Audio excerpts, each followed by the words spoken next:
Buenos días a todos. Mi nombre es Dana Cruz. Soy parte de un equipo de arqueólogos e historiadores y hoy les vengo a hablar sobre los orígenes históricos de Honduras.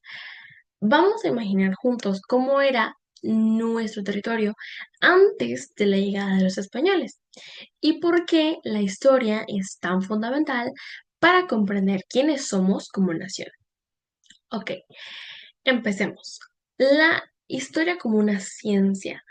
La historia es una ciencia social porque estudia los hechos pasados de la humanidad a partir de evidencias como documentos, restos arqueológicos o testimonios. No se trata solo de contar cosas que ocurrieron, sino en analizar sus causas y consecuencias de estos mismos procesos históricos. Su importancia radica en que nos ayuda a entender cómo se han formado nuestras sociedades, nuestras costumbres y hasta nuestro territorio. Y también nos enseña a no repetir estos errores cometidos en el pasado. Entonces, veamos el espacio territorial de Honduras a lo largo del tiempo. El espacio que hoy conocemos como Honduras no siempre estuvo organizado como lo vemos en un mapa actual. En la época prehispánica, el territorio estaba habitado por distintos pueblos indígenas que se distribuían según las culturas.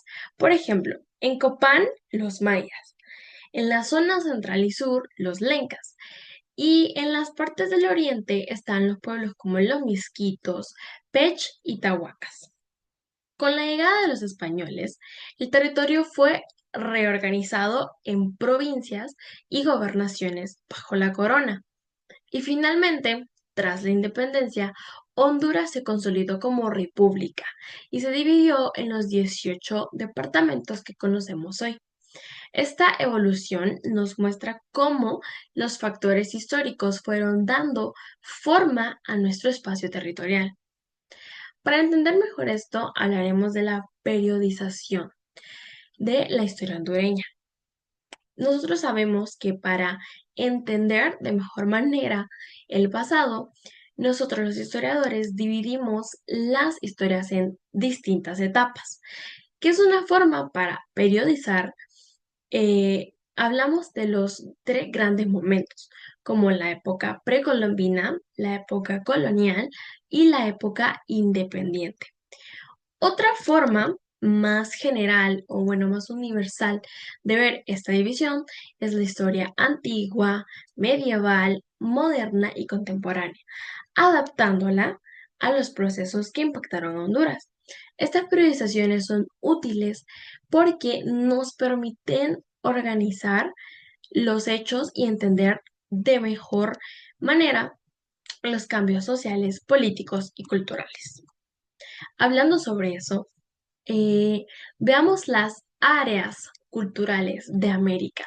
Cuando hablamos de las grandes culturas de América, se destacan las tres principales, que son Mesoamérica, la aérea intermedia y la aérea andina.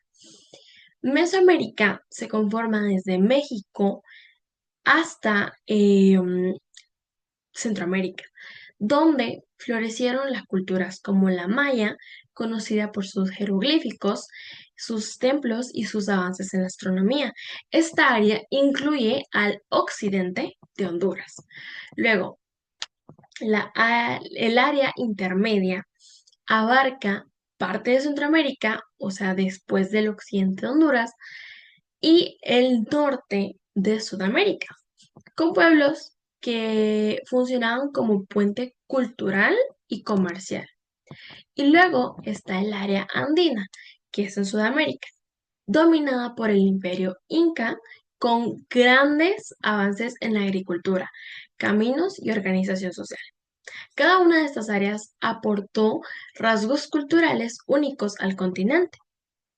Ahora, para entender mejor todo esto, hablemos de las sociedades indígenas de Honduras entre los siglos XV y XVI. En este tiempo, las sociedades hondureñas mostraban diferencias marcadas entre el occidente y el oriente. En el occidente, especialmente en Copán y en los territorios lencas, había una organización política más compleja, con caciques y jerarquías. Se cultivaba maíz, cacao y productos, y existían centros ceremoniales con arquitectura avanzada. Ahora, en el oriente, vivían pueblos como Misquitos, Pech, Tahuacas, eran más nómadas o seminómadas que dependían de la caza, pesca y la recolección y no tenían estructuras políticas tan centralizadas. Esto muestra la diversidad cultural que existía dentro de un mismo territorio antes de la conquista. Y para finalizar, podemos concluir que la historia como ciencia nos permite comprender el desarrollo del espacio territorial hondureño desde las primeras sociedades indígenas hasta el país que tenemos hoy. También nos ayuda a valorar la riqueza cultural de América y sobre todo a reconocer que los orígenes de Honduras son diversos y profundamente ligados a las culturas indígenas que habitaron nuestro territorio. Muchas gracias.